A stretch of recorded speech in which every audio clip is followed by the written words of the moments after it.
का मामला नहीं है, अवैध डिपोर्टेशन का। मैं दावे के साथ कह सकता हूं कि अगर ट्रंप ने इलीगल इमिग्रेंट के ऊपर अटैक किया है तो इलीगल ड्रग के कारोबार पर भी अटैक हो जाएगा, इलीगल हथियार की तस्करी पर भी अटैक होगा, इलीगल नकली नोटों की तस्करी पर भी अटैक होगा। अब ये मैं नकली नोट का जिक्र क्यों कर रहा हूं?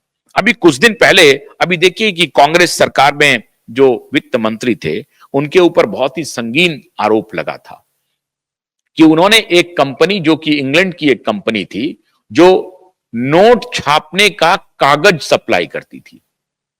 आप सोचिए, आज तक भारत में नोट छापने का कागज इंग्लैंड से इंपोर्ट किया जाता है, और वो कंपनी जो कागज भारत को देती है टकसाल में नोट प्रिंट करने के लिए, वही कंपनी पाकिस्तान को भी देती है कागज नोट प्रिंट करने के लिए। अब आप समझे बात को? तो थोड़े सा का ही हेर फेर करना है। जो कागज भारत को आ रहा है वही कागज पाकिस्तान को जा रहा है। नोमेनक्लेचर थोड़ा बहुत डिफरेंस होगा, जो उसकी पहचान है वो थोड़ी बहुत डिफरेंट होगी। अब जो भारतीय नोट की पहचान अगर पाकिस्तानी नोट छापने वाले को लग जाए तो भारतीय नोट छपना शुरू हो जाएगा, कागज वही रहेगा, तो भारतीय नोट छप करके यहां पहुंच जाएगा। इस तरह से नकली नोटों का धंधा पिछले कई वर्षों से अनवरत जारी था, और इसको पुरानी सरकार ने संरक्षण दिया हुआ था। जब इस पर प्रतिबंध लगा था, वाजपेयी सरकार ने उस कंपनी को रोका था नोटों की छपाई के कागज सप्लाई करने से।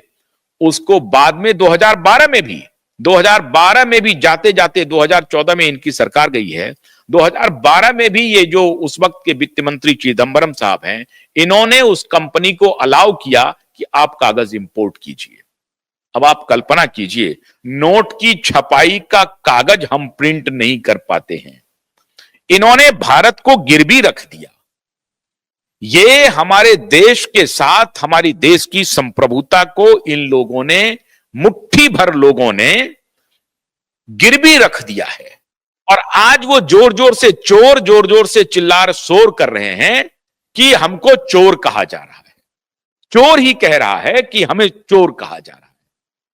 चोरों ने भारत को किस प्रकार से तबाह किया है, अलग अलग अवैध रूट बनाए हैं, अवैध नकली नोटों के रूट इन्होंने तैयार किए, अवैध लोगों को डिपोर्ट करने के रूट इन्होंने तैयार किए, अवैध नशीली दवाओं के रूट इन्होंने तैयार किए। सबके रूट इनके जमाने में तैयार होते रहे और मुट्ठी भर लोग इससे माला माल होते रहे। ये अटैक उन मुट्ठी भर लोगों पर है। तो यहां कोहराम मचा रहे हैं कि भारत की संप्रभुता खतरे में हो गई, क्योंकि ग्लोब मास्टर 104 लोगों को लेकर के भारत की धरती पर उतर गया। हमारी संप्रभुता को इन्होंने इतने वर्षों तक बेचने का धंधा किया, काम नहीं किया, धंधा किया। संप्रभुता बेच करके अपनी तिजोरी ये लोग भरते रहे, नशीली दवाओं की तस्करी से, नकली नोटों की तस्करी से, अवैध हथियार की तस्करी से, और उसके पूरे एस्टैब्लिश्ड रूट बनाए। जो आज ये डोंकी रूट हो रहा है ना, उसी प्रकार से नकली दवाओं के भी रूट हैं, नस्ली दवाओं के रूट हैं, नकली नोटों के रूट हैं, और अवैध हथियारों के रूट हैं। ये पूरा ऑर्गेनाइज्ड एक अपराध वर्षों से चल रहा है। ट्रंप ने जब इलीगल इमिग्रेंट पर हमला किया है तो सिर्फ इलीगल इमिग्रेंट नहीं है, ये उन सारे तस्करों पर हमला है जो तस्कर पूरी दुनिया को तबाह कर रहा है।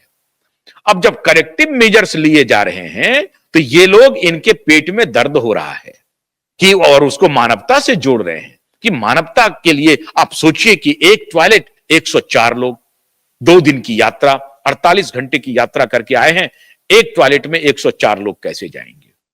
अरे साहब, जब 16 देश होकर के ये गुजर रहे थे तब आपको ख्याल नहीं आया इनकी मानवता का? तब आपको ख्याल नहीं आया कि 15-15, 16-16 किलोमीटर दुर्गम रास्तों से इनको चलना पड़ा है अमेरिका पहुंचने के लिए? नदी नालों को क्रॉस करना पड़ा है, जंगलों को क्रॉस करना पड़ा है। ऐसे ऐसे जगहों से इनको गुजारा गया जिन जगहों के बारे में ये गुजरने वाले कभी कल्पना नहीं किए होंगे। तब हमारे इन जो लिबरल्स हैं, इनको इनकी मानवता नहीं दिखाई पड़ रही थी, इनकी पैर की बेड़ियां दिखाई नहीं पड़ रही थी, हाथ की बेड़ियां दिखाई नहीं पड़ रही थी। लेकिन ग्लोब मास्टर जो भारत की धरती पर लैंड कर गया, तो इन्हें यह चिंता सताने लगी कि यह भारत की संप्रभुता का हनन है।